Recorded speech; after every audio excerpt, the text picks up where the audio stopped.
social content into like a day-to-day or a week-to-week content implementation on your social channels.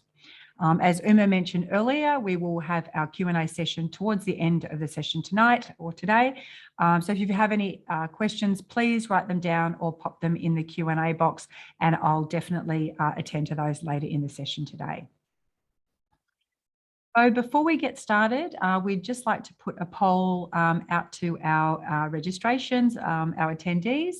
And I would just like to understand exactly what has been your approach to growing your social channels. So to get started, if you can please answer the question, which is, what has been your approach to growing your social channels? So you may have just been posting when you can, where you've got some time, you put a post together and you share it. Maybe you've actually got a social content strategy that has some structure and you have planning, forward planning, publishing and scheduling. And maybe you've got some social channels or not, and you're just currently not really utilising them to support your business growth and awareness of your business. So if everybody can just answer the question, just click on whichever one is most closest to what you're currently doing with your social media. All right, so I think people have been responding as you were speaking, Claudia. So the responses are starting to flow in here. We've got some information that we can share here. So 54% of them are actually saying that they post when they can. So I post when I can. Okay. That's what almost half of the participants today are sharing with us. And about 27% are saying that they do have a social content strategy. And the remaining are saying, and the remaining are sharing that they do not currently have, they're not using social media. So, there's an opportunity for them here. Yeah. Okay. Fantastic. Fantastic. I think everyone's answered. So we'll just sort of like move on and Yeah, fantastic. Well done on, we've got about 30% of the people here that are already have a social content strategy. That is fantastic, because as small business owners, sometimes it's really hard to step back and start planning a strategy for these parts of your business. You will definitely get something out of today's session anyway. So without further ado, let's jump into, first of all, as I mentioned, we're going to touch on the framework. So I just wanted to give you some context on where social organic content actually sits in our e-commerce growth framework. So for those that have joined any of my previous masterclasses, you most likely recall this slide. I've previously discussed how important your foundations are when growing your online business, as they actually set you up to support the future growth of your business. So we've touched on a number of these foundations, and they actually lay the groundwork both for growth of your business, but also scaling your business. We've also used this framework with startups through to established e-commerce businesses that are turning over millions of dollars annually online. And this framework has not only simplified digital marketing for these business owners, but it's really shown to provide consistent growth over time. We've also noticed that the longer the businesses that we work with have actually committed to this framework, the more the revenue actually increases to new levels of growth consistently, rather than the peaks and troughs that you might see in your revenue when running ad hoc campaigns to drive revenue growth. So we highly recommend that you head on over to either Shopmatic's YouTube channel, or if you go to the Go Shopmatic website and click on the resources tab on the Shopmatic website, you can select webinars. And this is where you'll be able to find all the previous masterclasses, as well as the very first one that I did, which explains the e-commerce growth framework. So if you want to understand all the intricacies of the other foundations, please head over there. But tonight, as I mentioned, we're going to be focusing on maximizing your social channels for growth. And this is actually our sixth foundation with our e-commerce pillars. So first of all, I'm just going to share a quote with you, which is a little confronting, but when I read it, it did really resonate with me. And it's actually a quote from a marketer called Jason McBride. And he says, in your gut, you also suspect that social media is a bit of a scam. Well, you're wrong. social media marketing isn't a bit of a scam. Social media marketing is a complete scam for most small and medium-sized businesses. Now, I know that sounds a bit harsh, but I do tend to agree because I have worked with many small businesses that invest a significant amount of their time and money into their social organic channels without actually seeing a direct or a measurable return for their efforts. So don't get me wrong, social media is absolutely a necessary evil for small businesses. And the reason being is that social is really a really important channel for actually new audiences to be able to discover your brand. And so with 54% of customers using social research to find new products and brands, it is an absolute armory that you do need to have in your kit. So the question then comes down to, well, how can we effectively use social media to grow and deliver measurable results for our efforts? So there's actually a number of ways that we can make social media marketing more effective for your business. So similarly to our e-commerce growth framework, the way to maximize your social efforts is with a structured approach to your social content strategy. So rather than an ad hoc approach. So I know we've got about 54% of people in the room that do have an ad hoc approach. And trust me, most of the small businesses I work with, 80%, 90% often are just posting when they can. And the challenge when we post just when we can is that we don't have a strategy. We don't know what are we wanting to achieve with our posts. And all of this time that we're investing in content and trying to come up with ideas, ultimately, you know, are we learning? Are we getting insights? Are we having an impact? So what we're going to cover today is a structured approach without overthinking, you know, a huge strategy. I want to give you some best practices and fast track the way that you think about your social channels.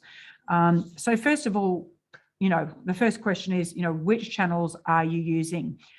So I really want you to think through today and reevaluate which channels you're using. Each of the social channels is actually beneficial for small businesses, but in different ways. So depending on what you're wanting to achieve with the particular social channels that you're using, for example, is it brand awareness? Is it business development? And each of these channels also have different skews in audiences. So the next thing we want to think about is channel purpose. So what is the purpose of the channels that you have actually selected? So are you wanting to generate sales? Are you building a community? Is it for customer service? The third component that we want to talk about today is key metrics. So what actual metrics are you using to measure your success? So if you think about advertising, when you spend money on advertising, for example, you expect a return on that, and you will be looking for, whether it's a direct return, you might be looking for traffic, you might be looking for, you know, downloads of an ebook, you might be looking for somebody to add your product to cart, or you might be looking for, you know, a conversion. So there are a number of metrics that you'll actually set. You'll set those objectives in your campaigns, or your advertising people will. We need to apply that same thinking to our organic content because it is a slightly different channel, and it needs to have key metrics to make sure that you're measuring for success and return on utilizing those channels. The fourth component is posting frequency. Now, this is a really interesting one. Many small businesses that I've worked with are rushing around trying to post every day, sometimes many times a day.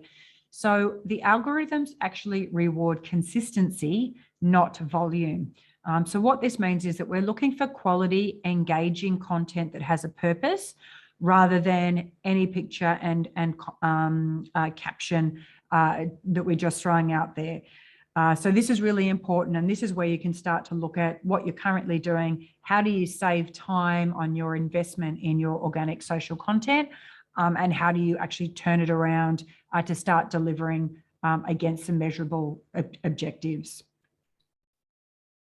And then the final component we're looking at is content direction. So this is going to include things like what content themes are you actually trying to communicate, what content formats are going to work better on different platforms that you're utilizing, what content variations are you going to plan for different channels to actually meet the unique purpose of each of those channels. So we're going to do a bit of a deeper dive into each of these components. But before we do, I just wanted to pop up our second poll, which is I'd like to understand how many social platforms are you actually using for your business. So if Uma, please bring up the poll, and if you can enter in one response. So you have only one, you have 2 social platforms that you're utilizing for your business, you have more than 2, or you don't have any. Okay, so the poll's up and the responses are all coming in. I'm just going to give it a little time till everyone does it. Okay, I think top lines we have about, well, 14% are saying that they have only one. 1/3, 40%, the numbers are just jumping a little bit. So, okay, so 40% at this point in time are saying that they have 2. And 47 are saying there's more than 2. So yeah, no one is saying that they don't have any. So everyone's got something. Okay. Yeah, everyone's got something, great. which is fantastic. Yeah. Perfect. Thank you. Thank you, Emma. Yeah. All right. Let me just end this so you can carry on. Yeah. Great. Thank you. So the response that I'm looking for here is 1 to 2. So 2 is ideal. Now, I know on the previous slide, we saw a lot of social media channels. We saw about 14, and they're not all of them. There are only some of them, which is crazy. But look, I highly suggest that you don't overcommit yourself to too many social channels. So as I said, I would recommend 2 as a maximum. If you absolutely have to have 3, that should be your maximum. However, it's going to be much better for you to have 2 strong performing social media channels that you give a plan to, a content plan, key metrics, and that you can actually set objectives and measure success, rather than spreading, across, 3 channels or more that aren't actually going to deliver results. Okay, so now that we've talked about, which channels you currently use, again, I would take on board what we're going to go through today. Potentially after this session, have a look at your channels and rationalize them if you have more than 2.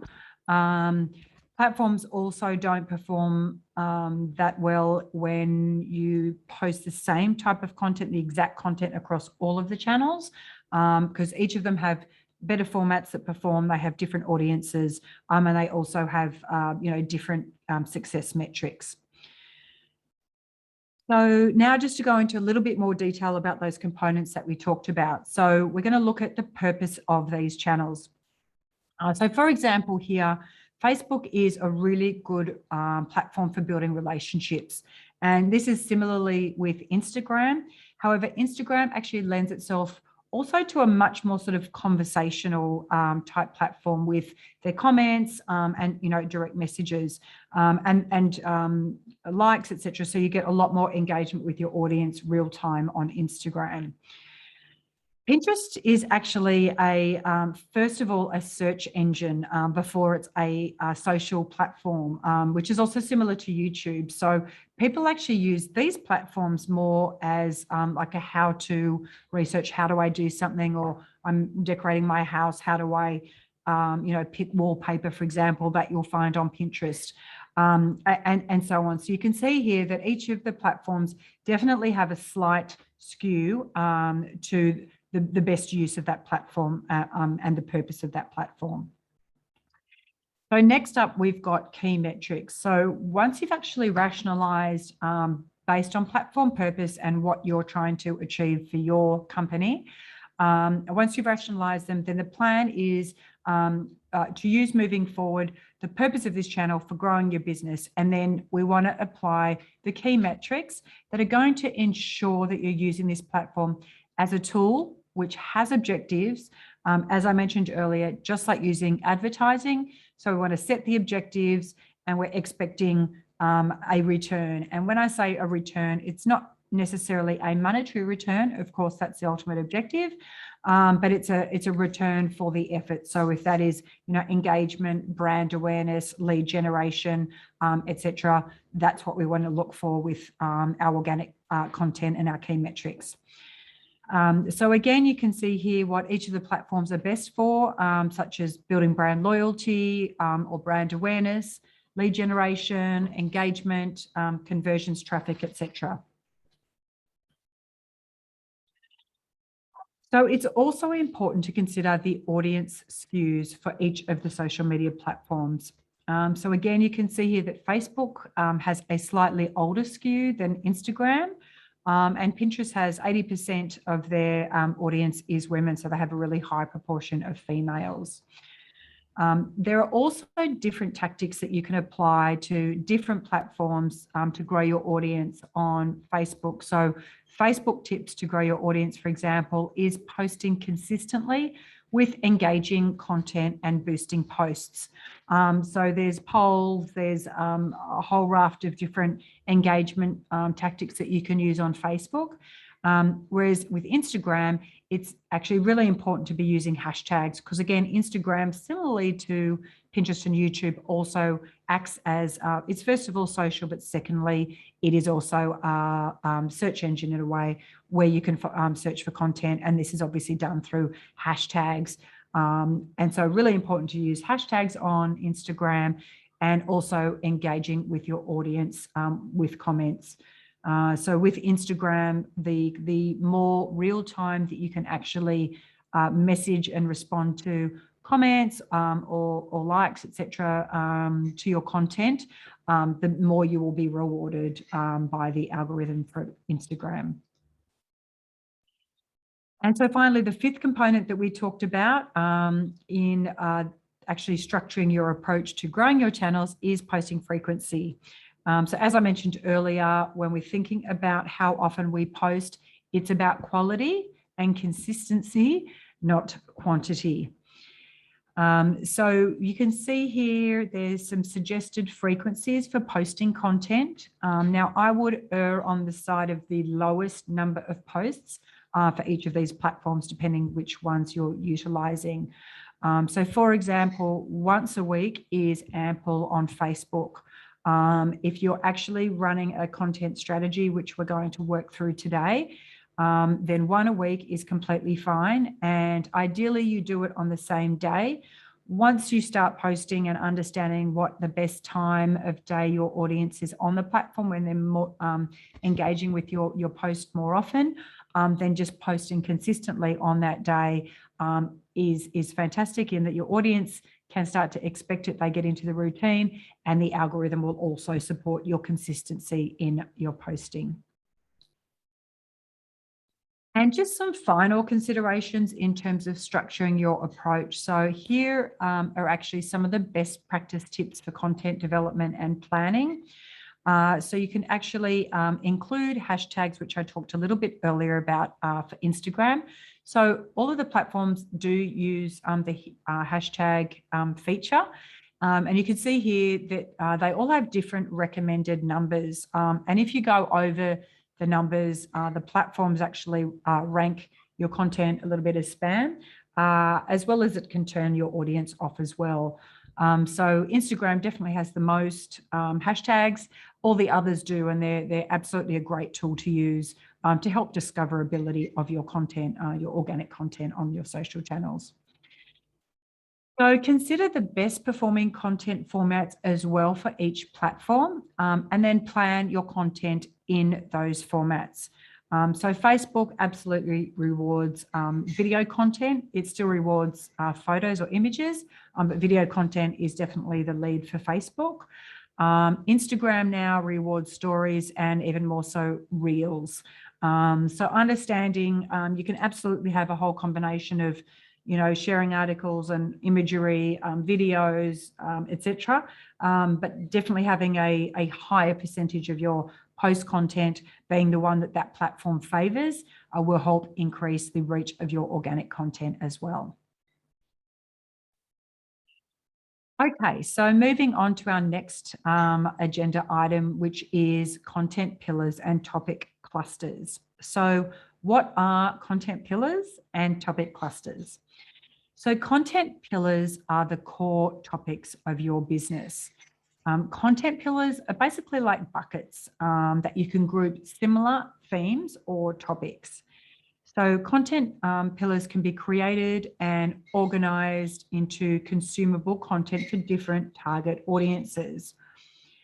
And then topic clusters are actually additional content that supports your content pillars.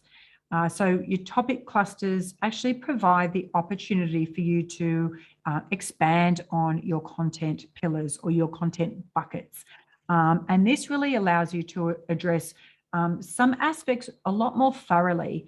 And so as much as your content pillars are definitely the main hub of your information, it's going to be your topic clusters that will ultimately attract your users, as the content is a lot more specific and niche. And what we do know in digital is that anything really specific and niche, when it connects with that particular audience, it certainly gives you results and engagement. So today I wanted to share a case study. So I'm going to use Frank Body as our case study to demonstrate how you can define your content pillars and your topic clusters. So for those of you that don't know Frank Body, it's actually an Australian natural skincare company. Frank Body actually started this unique beauty brand back in 2013. And really interestingly, the founders actually noticed a number of female customers at their Melbourne-based coffee shop coming in and asking for the leftover coffee grounds to use as an exfoliator. So with a small investment of around $5,000, they actually created a single product, their coffee body scrub. And they started to sell it through social media platforms, and they had no marketing budget. And then 5 years later, they were actually a $20 million business selling in over 156 countries. So in terms of their content strategy, they have done a phenomenal job in using content at a really authentic level to be able to engage their audience, which we're going to go through now. So if you're interested, obviously I'm going to go through a lot today, but absolutely following them on social, signing up to their email, and having a look at their content flow would be a great guide in terms of how to think about your content. So we're going to just run through their content pillars first of all. So the first content pillar for every company, so including yours, should be brand. So when we say brand, this is going to include things like your vision, your mission, your core values. And so if you want to understand a little bit more about the kind of content that you'd have in your brand, you can actually watch my second masterclass on fast tracking your brand for online growth. So make a note for that if you want to understand a little bit more around brand. But this is basically an example of some social content shared by Frank Body, where they donated 100% of the sales revenue for their most popular product during the month of January, actually last year, when we were having the terrible bushfires here in Australia. So what they're doing here is demonstrating what their brand stands for. So both in the donation to support bushfire relief across Australia, and as well as the empathy in their message. So, our hearts go out to our firefighters, our wildlife, our volunteers, and our home Australia. So they're really positioning what they stand for there, and letting you into a bit of their brand personality. So their next content pillar is ingredients. So when you review Frank Body's social media, you'll see that ingredients is a real core theme that's very, very strong, which definitely makes sense because based on the story that I just told you about how they started their business with coffee grounds as their first product, they've continued to build and branch out on that theme with other actually native Australian ingredients. So this is a really strong position for the company, and hence why it's a core content pillar.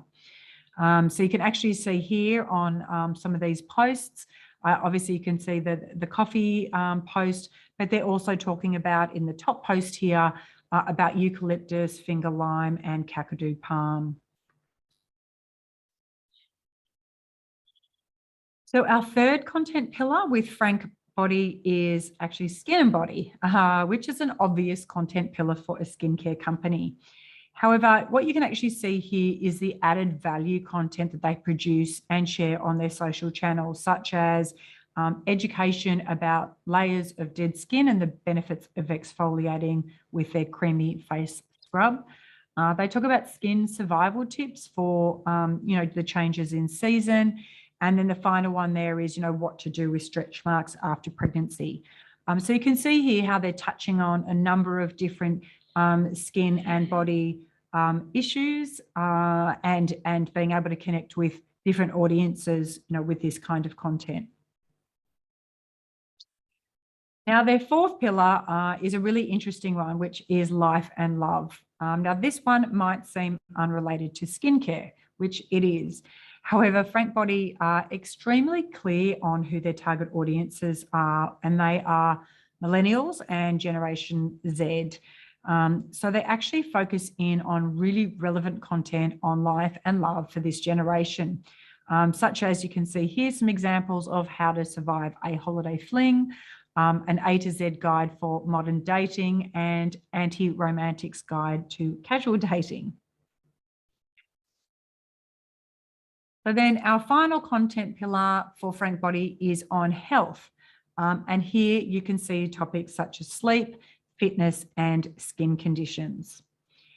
So just be able to take you, take all of these examples and show you how you can start to structure your content. So I have a really simple table here with Frank Body's content pillars, which are along the top there. So you can see brand, ingredients, skin and body, health, and life and love. And then under that, you can see on the left-hand side, the detail of the topic clusters. So you can see under brand, vision, mission, values. One of their unique selling proposition is cruelty-free as well as Australian-made.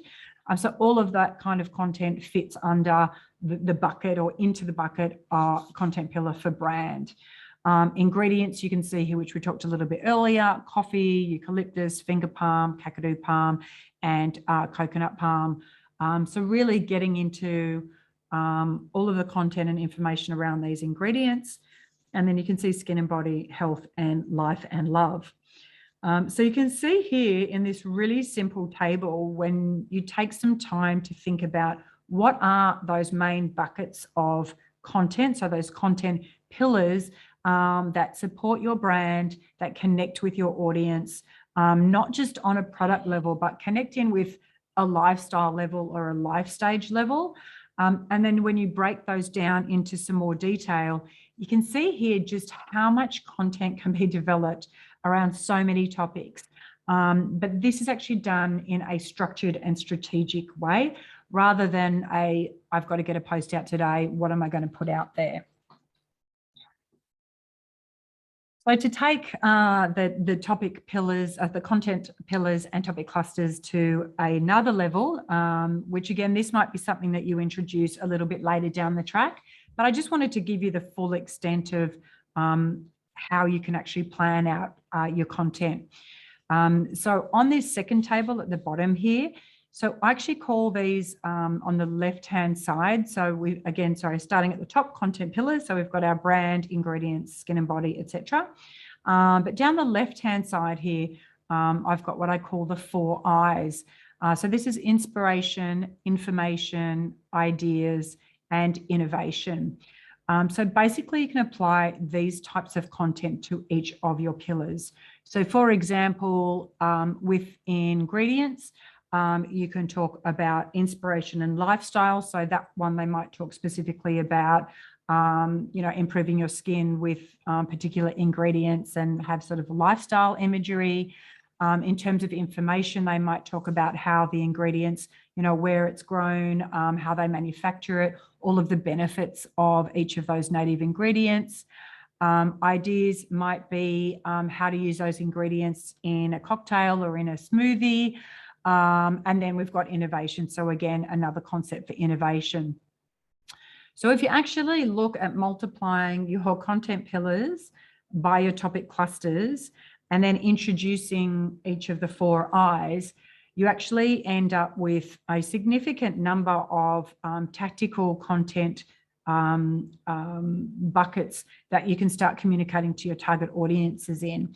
And if you take more of a structured approach like this, I'll show you shortly how we can map that out in a methodical way in terms of social content calendar. But when you take this approach, you can actually start testing different types of content pillars and topic clusters, as well as different types of content, like the lifestyle content, the information content, ideas, innovation, for example. And you'll start to find which content connects with different audiences. So if you've got 3 different target audiences, for example, again, you can overlay that view by each of the topic clusters. And what you might find is that 3, 4, or 5 of them might actually resonate a lot better with one of your target audiences, whereas some other content and might be more the ideas and innovation and different topic clusters connect with a different target audience. And that's what we're really looking for here. How we take, a bigger strategic view and how do we bring it into an application in your day-to-day or your week-to-week social organic content, where you can start to get insights on what's really working, and you can put it against your objectives and your key metrics. So this is a pretty basic example, but I just wanted to show you, we've obviously talked about, which platforms, posting, like all of that structured approach. And then we've talked about, how do we think about content for our target audiences, for our social channels in a strategic way. This I wanted to show you how you can actually map out that content.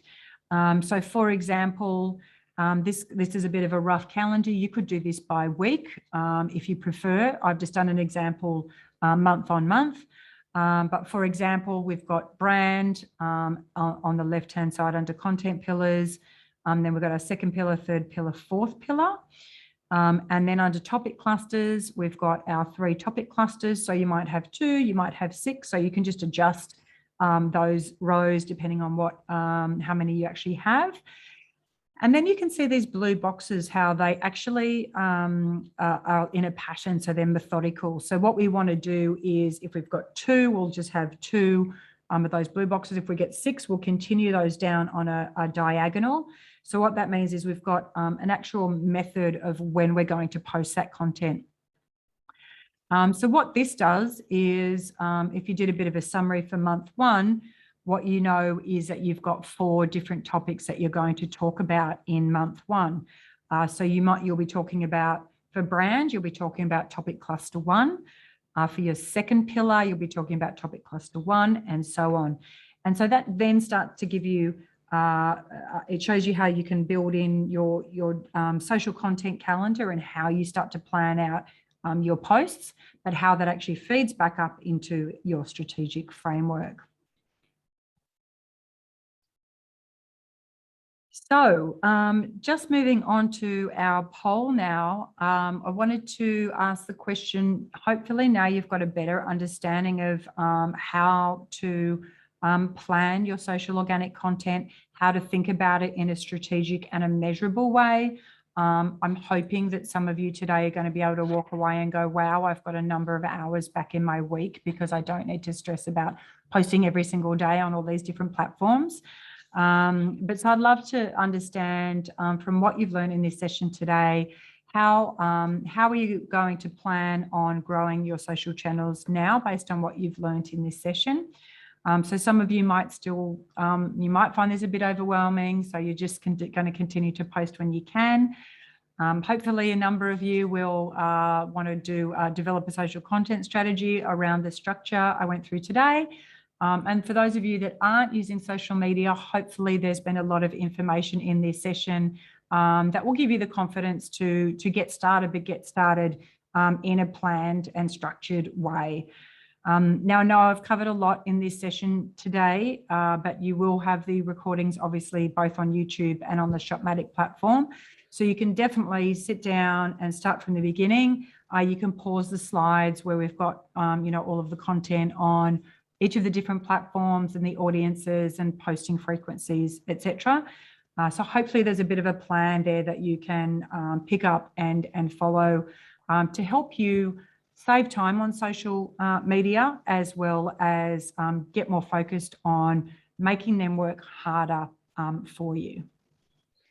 Okay, great.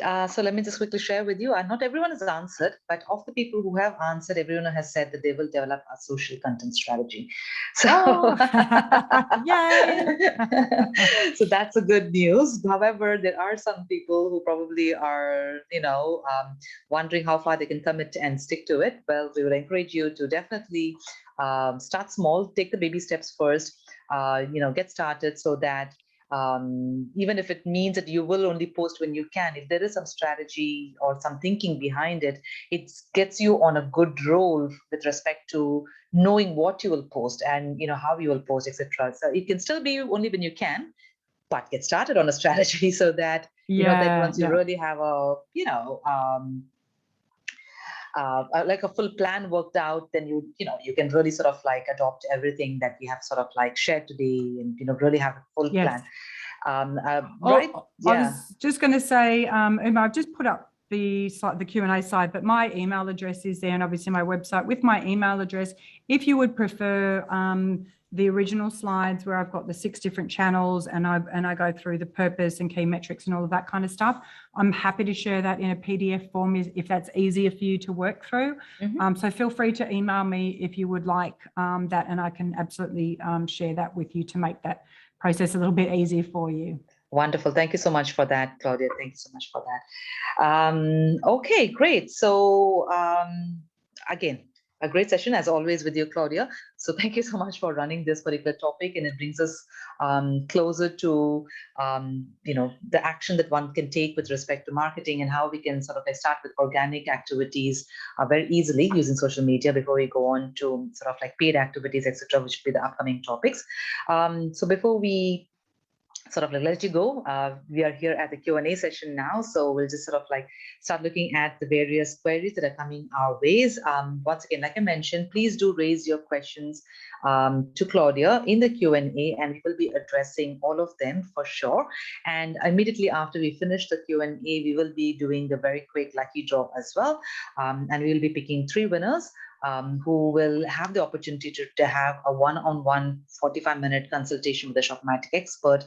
And the objective and the outcome that we want out of this one expert consultation with you is to actually audit and understand your sort of like web store with respect to how equipped it is for social media, connections of handles, etc. Look at your social media posts and discuss editorial ideas and the content plan for you for leveraging over the next upcoming quarter, which is an important quarter. Quarter 4 of every year is a festive quarter everywhere, all over the world, and therefore a great opportunity to build your brand there. Okay, so before we go into that, let's start looking at the various queries that we may have. Okay, fine. So can I get this video? I joined late, yes. And I think you sort of answered those questions.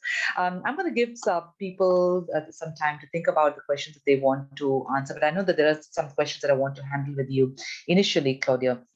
The content strategy that you've shared with us, is a very is something that can be applied on Facebook, Instagram. What advice do you have for managing between Instagram and Facebook, and can they have the same content being posted simultaneously? Should there be a strategy between the two of those, even before we get into the other Channels like Pinterest and YouTube? And I know you had a slide earlier about knowing their purpose. Yes, and TikTok now. Yeah, so what I would say to that is the kernel of the idea, so whatever topic cluster you're deciding to talk about that week, can absolutely be the same. But knowing how to talk about that topic on Instagram versus Facebook. So Facebook is a little bit more educational. There's room for a lot more content. And whereas obviously we know Instagram is more angled towards conversion and engagement. So Sometimes you might have the same image, for example, but you might have a shorter caption on Instagram, whereas you might have a whole lot more content on Facebook. So it's not saying don't use the same thought or content thought across platforms. Definitely use them, and sometimes it's fine if they're going to be the same, but often depending on the audience. So for me, I use LinkedIn very differently to how I use Instagram, to how I use Facebook. So for me, Facebook is a lot more educational. Instagram is a lot more tips and tricks kind of thing. And then LinkedIn for me is a lot more thought leadership type content. So sometimes there'll be the same content that I post across all of them, but then in between those posts, I post sort of different content just relevant for that platform. Right. I think that sort of like ties in very well with the question which JP has raised. He's put it in the chat, so I'm just going to quickly read it out. It says, which all social media platforms do you recommend apart from Facebook and Instagram? So I think, maybe you can just take the question and answer for us. So Jay, I'm not sure what time you joined, but earlier on I actually had a full summary. So if you want, email me and I'll share it with you. But I have 6 of the top social media channels, and I go through their audience type, what the platforms are best for, how often to post on them, how many hashtags to use, etc., etc. So it's you can say use the top 3, but just depends what business you're in. What I would say though is obviously Facebook and Instagram are have the most reach and are the top platforms. After that, again, depending on your business, if you're a product-based business, I highly recommend TikTok. That is having huge engagement, and if you get in early there, you'll probably find you get a lot more awareness on that platform than any of the others. If you're more of a B2B business, then definitely LinkedIn is the place to be. LinkedIn is fantastic without even doing advertising, because there's so much organic work that you can do there around content, sharing articles, posts, organic outreach, looking for people in particular business roles. So again, depending on your audience. But I just saw TikTok is banned in India. Yes. Fair enough. Well, I'm glad I didn't have it in the presentation then. Well, we have visitors joining us from outside of India as well, so that's a very relevant point you brought for our participants in Singapore. But of course, you have to use what is available in your respective markets. Yes. Thank you. I wasn't across that. So kitchen, household items, so direct B2C, so absolutely Facebook. Instagram should be your number 1, and Facebook your number 2. What would be really interesting down the track as you grow, and again, I always say 2 channels, but down the track, your next one would probably be YouTube. If you use your kitchen household items and you can use them in videos and stuff, that would absolutely be your 3rd. But again, don't touch YouTube unless your business is really, really, established and you're looking for a next level of growth. Absolutely right. Now that was going to be my next question, because this whole emergence of video as a format, was vis-a-vis static posts. And even on that one question was going to be based on that, video versus static posts. What's the thing? And the second question, a follow-up, let me just quickly ask that as well, is there are just so many different formats, right, on Facebook or Instagram or even LinkedIn now. Polls, opinions, all kinds of highly engaging. So do you see, what would be your recommendation of how to use, or how do you sort of like put a basket of different kind of content or posts and mixing them up? Any thoughts and guidance on that? Yeah, look, all of the platforms are definitely rewarding video. So video has to be your number 1. Ideally, if you can work up to video being at least 60% of your content, I think that's going to give you a good support base.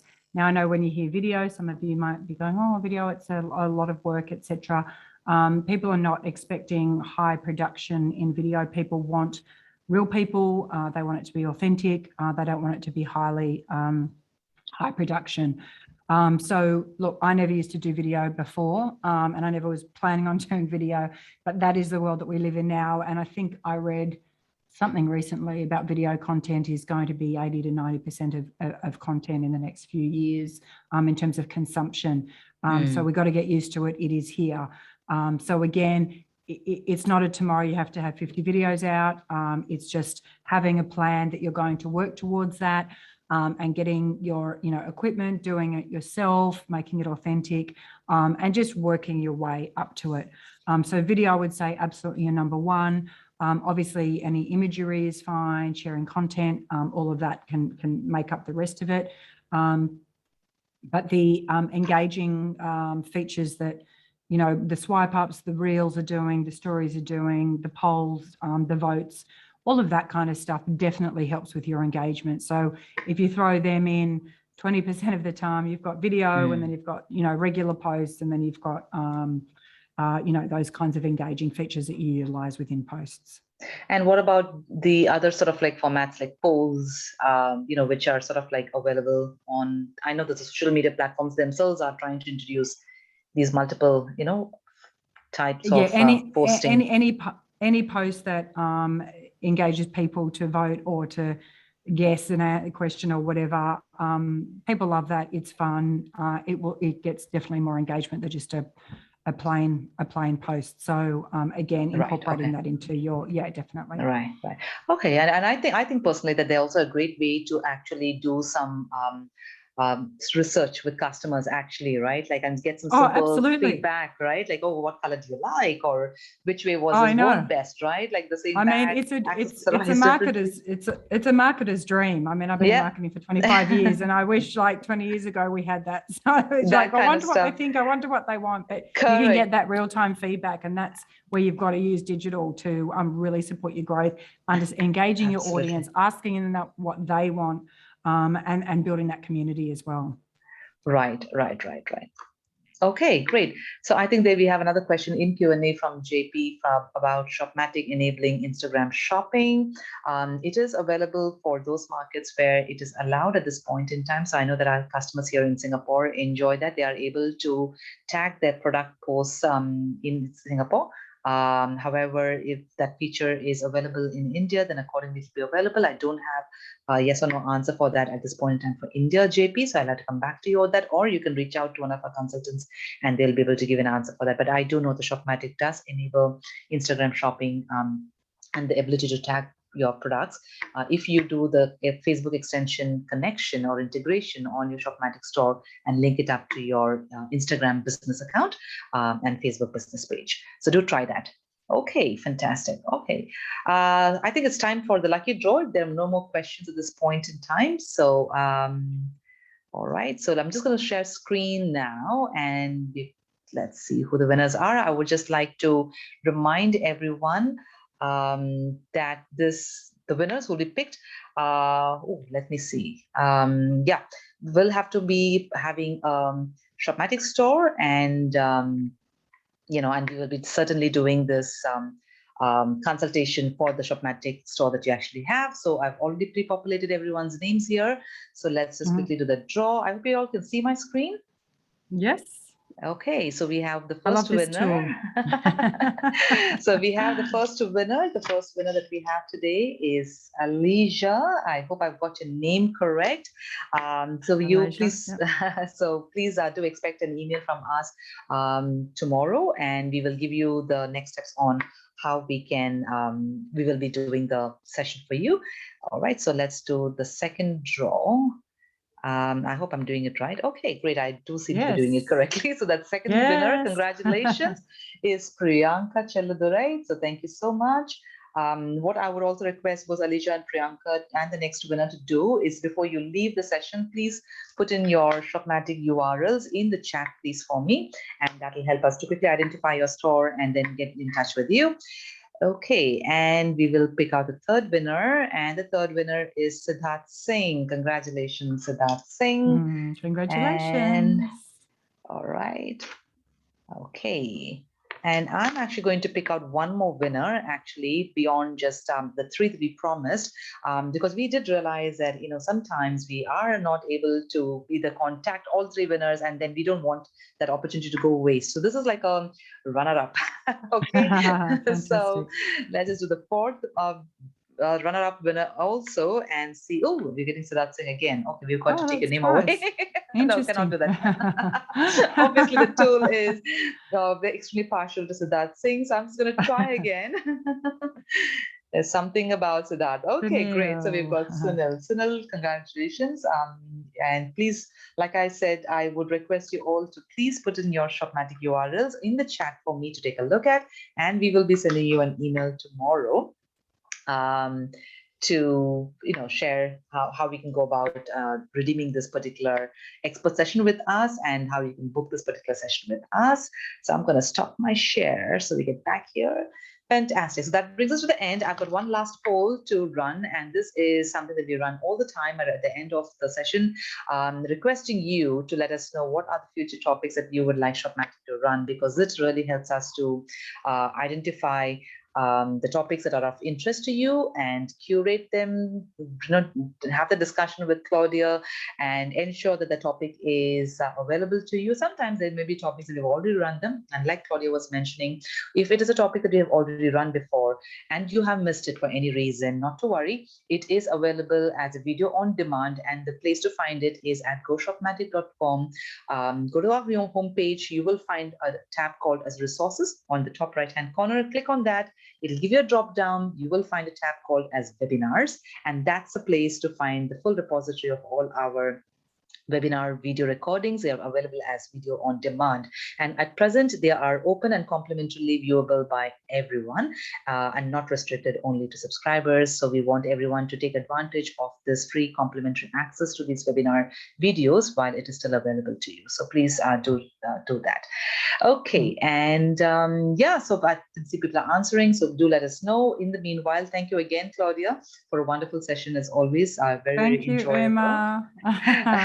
It's lovely to be here. Thank you. I'm going to draw a lot on what you have shared with us to really pull together the expert conversations that we're going to be having with our participants. So I'll share with you how that one goes. Yeah, please let do. you know. Please yeah, do. let you know Absolutely. how that one goes.